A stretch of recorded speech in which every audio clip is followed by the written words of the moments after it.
नमस्कार छात्रों, आज हम नागार्जुन द्वारा लिखित हिमालय की बेटियां इस पाठ के प्रश्नोत्तर देखने वाले हैं। तो चलिए शुरुआत करते हैं इस पाठ के प्रश्नोत्तर को। देखिए, हाँ, पहला प्रश्न है, नदियों को मां मानने की परंपरा हमारे यहाँ काफी पुरानी है, लेकिन लेखक नागार्जुन उन्हें और किन रूपों में देखते हैं। देखिए, मैं प्रश्न फिर से दोहराता हूं। नदियों को मां मानने की परंपरा हमारे यहाँ काफी पुरानी है, लेकिन लेखक नागार्जुन उन्हें और किन रूपों में देखते हैं।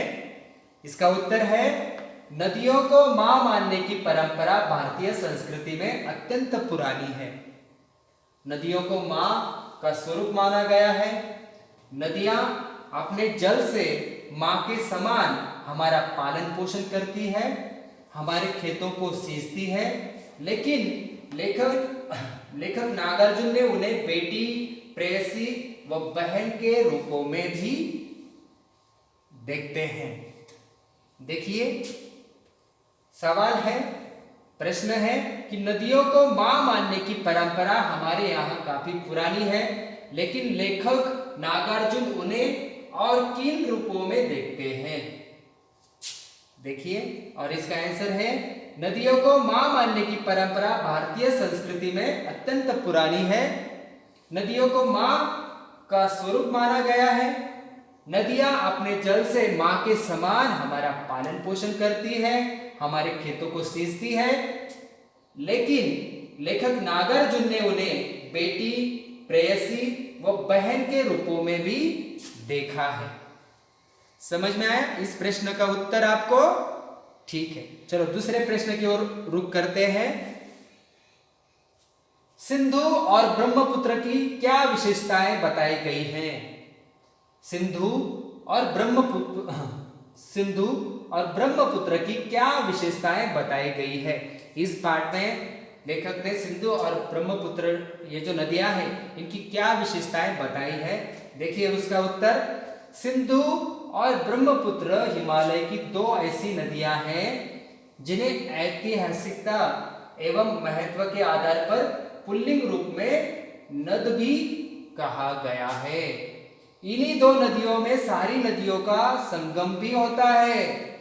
प्राकृतिक और भौगोलिक दृष्टि से भी इनका महत्व है। कहा जाता है कि ये दो ऐसी नदियां हैं जो दयालु हिमालय की पिघले हुए दिल की एक एक बूंद से निर्मित हुई हैं। इनका रूप विशाल और विराट है। इनका रूप इतना लुभावना है कि सौभाग्यशाली समुद्र भी पर्वतराज हिमालय की इन दो बेटियों का हाथ थामने पर गर्व महसूस करता है। देखिए प्रश्न है, सिंधु और ब्रह्मपुत्र की इन नदियों की क्या विशेषताएं इस पाठ में बताई गई है। तो देखो, इसका उत्तर मैं दोहराता हूं आपके सामने दोबारा से। सिंधु और ब्रह्मपुत्र हिमालय की दो ऐसी नदियां हैं जिन्हें ऐतिहासिकता एवं महत्व के आधार पर पुल्लिंग रूप में नद भी कहा गया है। इन्हीं दो नदियों में सारी नदियों का संगम भी होता है। प्राकृतिक और भौगोलिक दृष्टि से भी इनकी महत्ता है। कहा जाता है कि ये दो ऐसी नदियां हैं जो दयालु हिमालय की पिघले हुए दिल की एक एक बूंद से निर्मित हुई हैं। इनका रूप विशाल और विराट है। इनका रूप इतना लुभावना है, सुंदर है कि सौभाग्यशाली समुद्र भी पर्वतराज हिमालय की इन दो बेटियों का हाथ थामने पर गर्व महसूस करता है। चलिए तीसरा प्रश्न देखते हैं हम। काका कालेलकर ने नदियों को लोकमाता क्यों कहा है? काका कालेलकर ने नदियों को लोकमाता क्यों कहा है? और इसका उत्तर है, नदियां युगों युगों से मानव जीवन के लिए कल्याणकारी रही हैं। ये युगों से एक माँ की तरह हमारा भरण पोषण करती हैं। इनका जल भूमि की उर्वरा शक्ति को बढ़ाने में विशेष भूमिका निभाता है। इसलिए नदियां माता के समान पूजनीय, पवित्र एवं कल्याणकारी है। मानव नदी को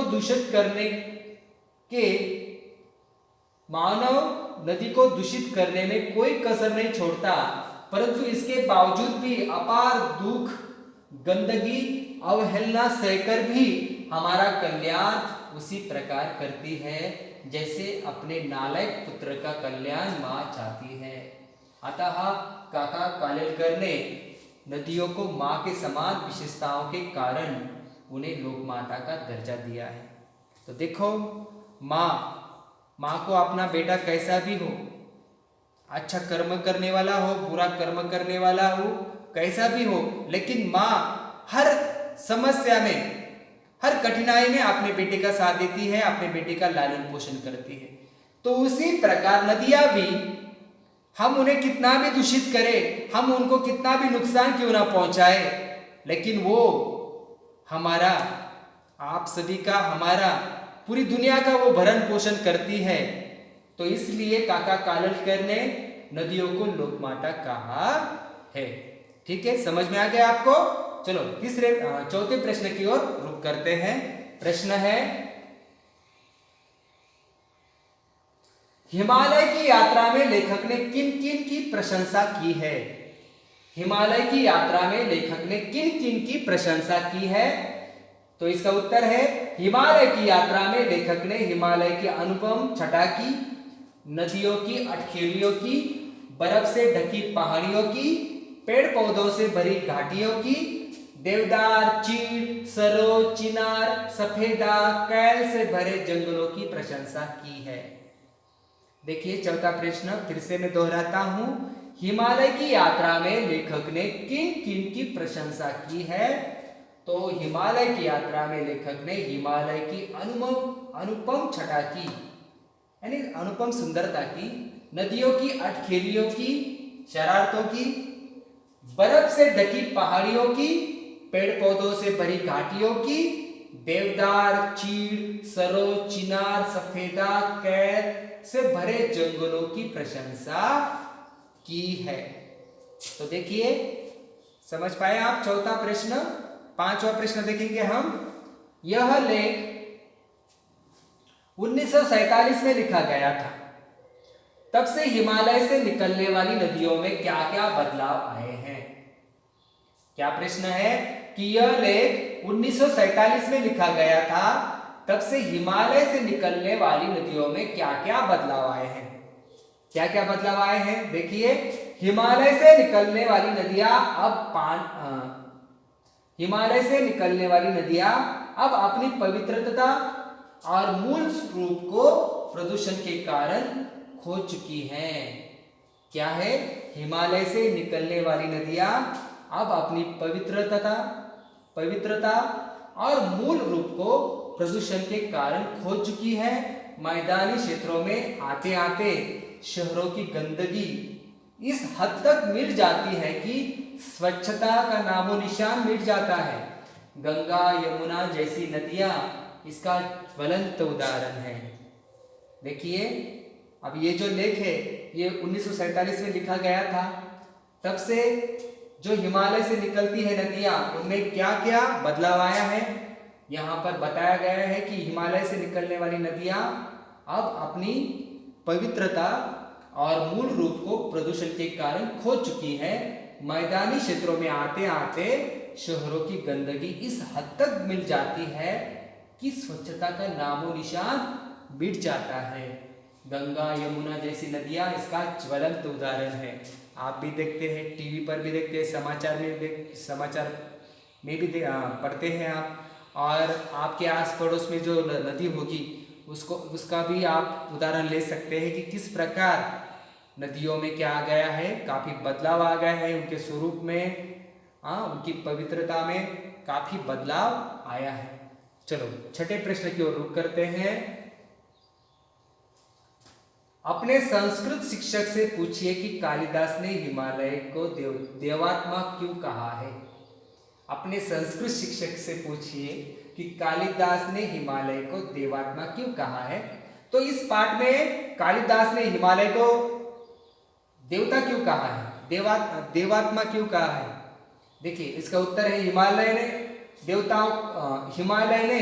देवताओं का वास होने के कारण कालिदास ने हिमालय को देवात्मा कहा है। आज भी हिमालय भगवान शिव का वास स्थान के नाम से जाना जाता है कि नहीं। हिमालय में देवताओं का वास होने के कारण कालिदास ने हिमालय को देवात्मा कहा है। आज भी हिमालय भगवान शिव का वास स्थान है, नाम से वो जाना जाता है। आप भी जानते हैं और आपने देखा भी होगा कि सुना होगा, पढ़ा होगा कि भगवान शिव शंकर जी का वास कहाँ पर है, हिमालय में है। तो इसी को मद्देनजर रखते हुए कालिदास ने हिमालय को क्या कहा है, देवात्मा कहा है, क्योंकि वहां पर देवों का क्या है, वास है, देव वहां पर रहते हैं। चलो आगे।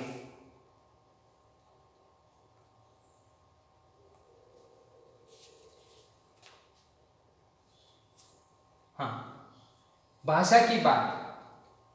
अपनी बात कहते हुए लेखक ने अनेक समानताएं प्रस्तुत की हैं। ऐसी तुलना से अर्थ अधिक स्पष्ट एवं सुंदर बन जाता है। उदाहरण के लिए संभ्रांत महिला की भांति वे प्रतीत होती थी। माँ और दादी, मौसी और मामी की गोद की तरह उनकी धारा में डुबकियां लगाया करता। तो क्या करना है अब यहाँ पर हमें अन्य पाठों से ऐसे 5 तुलनात्मक प्रयोग निकालकर कक्षा में सुनाइए और उन सुंदर प्रयोगों को कॉपी में भी लिखिए। तो देखो ऐसे इस प्रकार के वाक्य क्या करने हैं, हमें अन्य पाठों से चुनकर लिखने हैं। यहाँ पर 5 वाक्य दिए गए हैं। सचमुच दादी माँ शाप भ्रष्ट दीवी सी लगी, बच्चे ऐसे सुंदर जैसे सोने के सजू खिलौने, हरी लकीर वाले सफेद गोल कंचे बड़े आंवले जैसे, बड़े मियाँ के भाषण की तूफान मेल के लिए कोई निश्चित स्टेशन नहीं है, सुनने वाला थककर जहां रोक दे वही स्टेशन मान लिया जाता है, संध्या को स्वप्न की भांति गुजार देते हैं। तो यहाँ पर देखो अपनी बात कहते हुए लेखक ने अनेक समानताएं प्रस्तुत की है। ऐसी तुलना से अर्थ अधिक स्पष्ट एवं सुंदर बन जाता है। ऐसे उदाहरण हमें क्या करने हैं, लिखने हैं। हमारी जो पाठ्य पुस्तक है उसमें से 5 वाक्य लिखने हैं और ऐसे तुलनात्मक वाक्य यहाँ पर दिए गए हैं। सचमुच दादी माँ शापग्रस्त देवी सी लगी, बच्चे ऐसे सुंदर जैसे सोने के सजू खिलौने, हरी लकीर वाले सफेद गोल कंचे बड़े आंवले जैसे, बड़े मियाँ के भाषण की तूफान मेल के लिए कोई निश्चित स्टेशन नहीं है, सुनने वाला थककर जहां रोक दे वही स्टेशन मान लिया जाता है, संध्या को स्वप्न की भांति गुजार देते हैं। तो देखिए आज हमने लेखक नागार्जुन द्वारा लिखित हिमालय की बेटियां इस पाठ के प्रश्नोत्तर हम देख रहे हैं। बाकी की जो प्रश्नोत्तर है हम अगली तासिका में देखेंगे। तब तक के लिए धन्यवाद।